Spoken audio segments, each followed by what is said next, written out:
नमस्कार दोस्तों, स्वागत है आपका हमारे चैनल स्टडी विथ पीके में। दोस्तों आज हम देखेंगे साइंस के ऐसे 20 महत्वपूर्ण प्रश्न दोस्तों जो कि आपकी हर एग्ज़ाम में पूछे जाते हैं। जी हाँ दोस्तों, ये प्रश्न आपको साइंस के अंतर्गत सभी एग्ज़ाम में देखने को मिलते हैं, जिससे कि दोस्तों आपको एक बार इन क्वेश्चनों को जरूर देखने को बनता है। ठीक है, तो चलिए दोस्तों बिना टाइम वेस्ट किए अपन स्टार्ट करते हैं वीडियो। अगर आप चैनल को पहली बार देख रहे हैं तो चैनल को आप सब्सक्राइब कर लीजिए।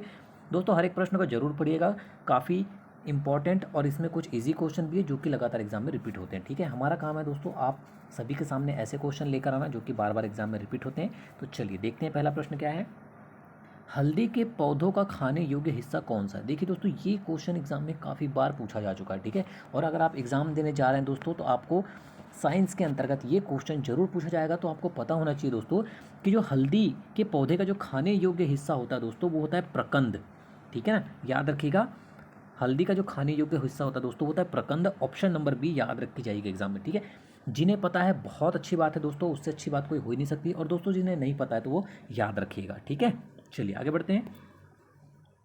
डेंड्रोलॉजी का संबंध है, ये क्वेश्चन भी दोस्तों काफ़ी बार एग्जाम में रिपीट होता है, सभी एग्जाम में रिपीट होता है, साइंस के अंतर्गत बहुत बार पूछा जाता है। तो याद रखिए दोस्तों, डेंड्रोलॉजी का जो संबंध दोस्तों वो झाड़ियों के अध्ययन से है। ठीक है, याद रखिएगा डेंड्रोलॉजी का जो संबंध है दोस्तों वो झाड़ियों के अध्ययन से है। ऑप्शन नंबर सी आपका आंसर हो जाएगा। ठीक है, याद रख के जाइएगा एग्जाम के लिए, बहुत अच्छा क्वेश्चन है। आलू किस कुल से संबंधित इकाई है? मोस्ट आईएमपी क्वेश्चन दोस्तों। आलू किस कुल से संबंधित इकाई है? चार ऑप्शन दिए गए दोस्तों, चारे ऑप्शन को पढ़ लीजिए, जिसमें तो एक है इनमें से कोई नहीं। तो दोस्तों याद रखिएगा जो आलू है ना, ये दोस्तों सोलेनसी कुल से संबंधित इकाई है। ऑप्शन नंबर सी याद रखिएगा, सोलेनसी। एग्जाम के लिए मोस्ट आईएमपी क्वेश्चन। ठीक है, मोस्ट आईएमपी क्वेश्चन है, बिल्कुल रट लीजिएगा। चलिए आगे बढ़ते हैं दोस्तों, देखते हैं और कौन कौन से क्वेश्चन है जो एग्जाम में पूछे जाते हैं।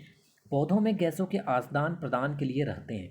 ठीक है, ये इसका आंसर तो दोस्तों काफ़ी स्टूडेंट्स को पता होगा कि पौधों में जो गैसों के आदान प्रदान के लिए उपस्थित होते हैं दोस्तों वो रंध्र होते हैं। ठीक है, गैसों का जो आदान प्रदान है वो पौधों में उपस्थित रंध्र के थ्रू होता है। ठीक है, याद रखिएगा ऑप्शन नंबर बी आपका आंसर हो जाएगा, रंध्र।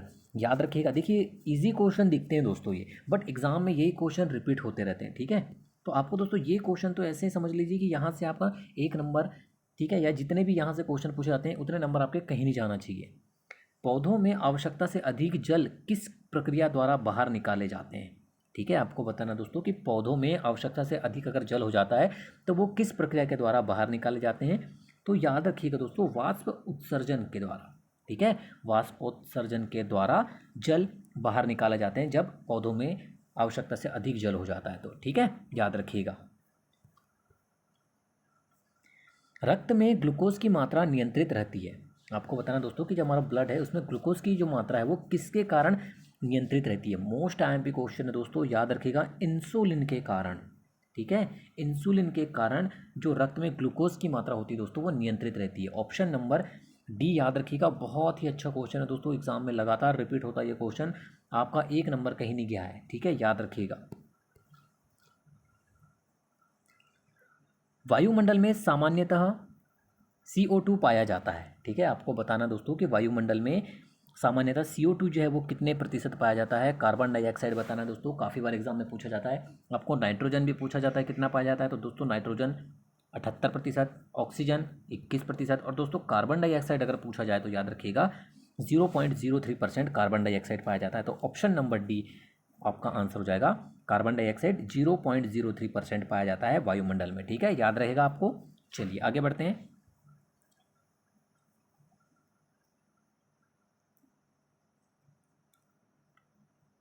नेक्स्ट क्वेश्चन है, द्विनाम पद्धति के प्रतिपादक कौन है? ठीक है, आपको बताना दोस्तों द्विनाम पद्धति के प्रतिपादक कौन है, काफ़ी बार ये भी क्वेश्चन एग्जाम में पूछा गया है।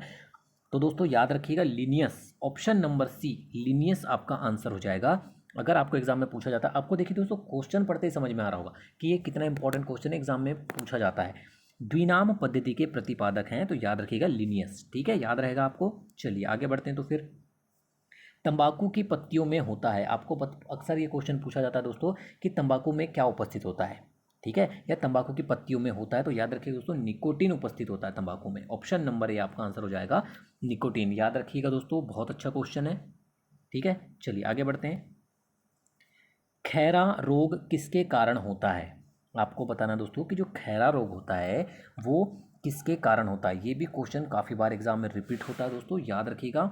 जस्ता की कमी के कारण होता है, ठीक है, जस्ते की कमी के कारण खैरा रोग होता है। ऑप्शन नंबर बी आपका आंसर हो जाएगा, याद रखिएगा एग्जाम में के लिए बहुत अच्छा क्वेश्चन है। चलिए एक और इम्पॉर्टेंट क्वेश्चन दोस्तों आपके सामने, पादपों में जल तथा खनिज लवणों का संचालन किसके द्वारा होता है। ठीक है, आपने दोस्तों एग्जाम दिया है साइंस के अंतर्गत, आपको ये क्वेश्चन काफ़ी बार देखने को मिला हुआ है। ठीक है, कि पादपों में जल और खनिज लवण का जो संचालन दोस्तों वो जाइलम के द्वारा होता है। ठीक है, ऑप्शन नंबर बी याद रखिएगा, जाइलम। ठीक है, चलिए आगे बढ़ते हैं।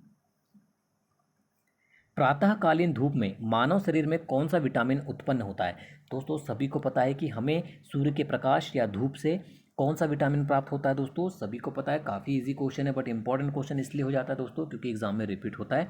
विटामिन डी प्राप्त होता है हमें, ठीक है, याद रखिएगा धूप से।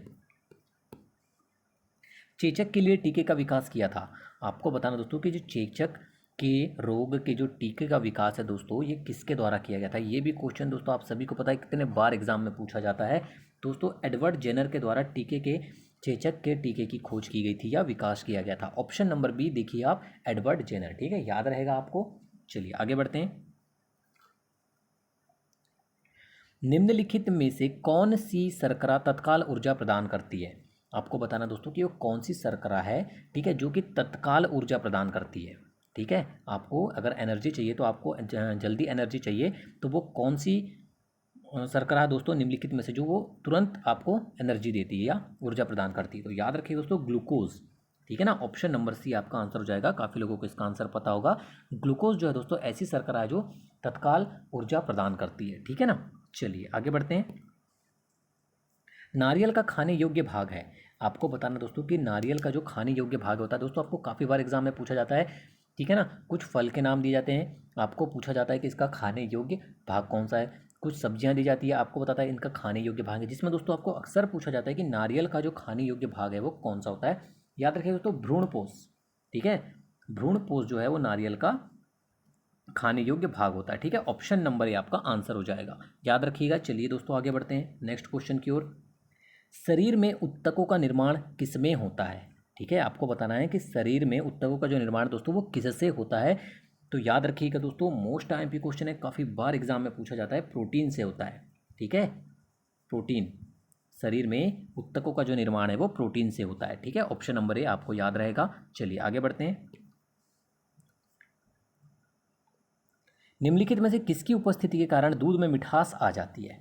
आपको बताना, देखिए दोस्तों दूध में जो थोड़ा हल्का सा जो मीठापन रहता है, हल्की जो मिठास होती है दोस्तों वो उसमें उपस्थित लैक्टोज के कारण होती है। ऑप्शन नंबर डी आपका आंसर हो जाएगा। ठीक है, दूध में उपस्थित लैक्टोज के कारण उसमें हल्की सी जो मिठास होती है दोस्तों वो लैक्टोज की उपस्थिति के कारण होती है। ठीक है, चलिए आगे बढ़ते हैं। कैंसर के उपचार के लिए प्रयुक्त रेडियो आइसोटोप है। आपको बताना दोस्तों कि कैंसर के उपचार के लिए जो प्रयुक्त रेडियो आइसोटोप होता है दोस्तों वो कौन सा है। तो याद रखिएगा कोबाल्ट 60। ऑप्शन नंबर बी आपका आंसर हो जाएगा। एग्जाम में लगातार रिपीट होता है दोस्तों ये क्वेश्चन, अगर आप एग्जाम देने जा रहे हैं तो आपको ये क्वेश्चन पता होना चाहिए। ठीक है, गाजर किस विटामिन का समृद्ध स्रोत है। बहुत अच्छा क्वेश्चन है दोस्तों, याद रखिएगा गाजर में जो है वो भरपूर मात्रा में विटामिन ए होता है। ठीक है, ऑप्शन नंबर ए आपका आंसर हो जाएगा। गाजर विटामिन ए का एक समृद्ध स्रोत है, ऑप्शन नंबर ए याद रखिएगा। ठीक है, चलिए आगे बढ़ते हैं। पित्त में से निम्न में से किसके द्वारा पैदा किया जाता है। आपको बताना दोस्तों कि जो पित्त रस होता है वो किसके द्वारा उत्पन्न होता है या किसके द्वारा पैदा होता है। ठीक है, बहुत अच्छा क्वेश्चन है दोस्तों, याद रखिएगा। पित्त रस जो है वो यकृत के द्वारा पैदा किया जाता है या यकृत से उत्पन्न होता है। तो ऑप्शन नंबर ए याद रखिएगा, यकृत। ठीक है, मानव शरीर में पाचन का अधिकांश भाग किस अंग में संपन्न होता है। आपको बताना दोस्तों कि मानव शरीर में जो पाचन का अधिकांश भाग होता है दोस्तों वो किस भाग में संपन्न होता है या किस अंग में संपन्न होता है। मोस्ट आईएमपी क्वेश्चन दोस्तों, याद रखिएगा छोटी आंत। ठीक है, ऑप्शन नंबर सी याद रखिएगा। मानव शरीर में पाचन का जो अधिकांश भाग है दोस्तों वो छोटी आंत में संपन्न होता है।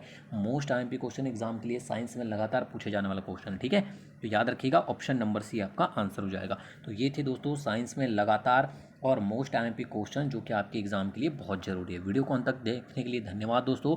वीडियो पसंद आया हो तो लाइक और शेयर करना बिल्कुल नहीं भूलिएगा।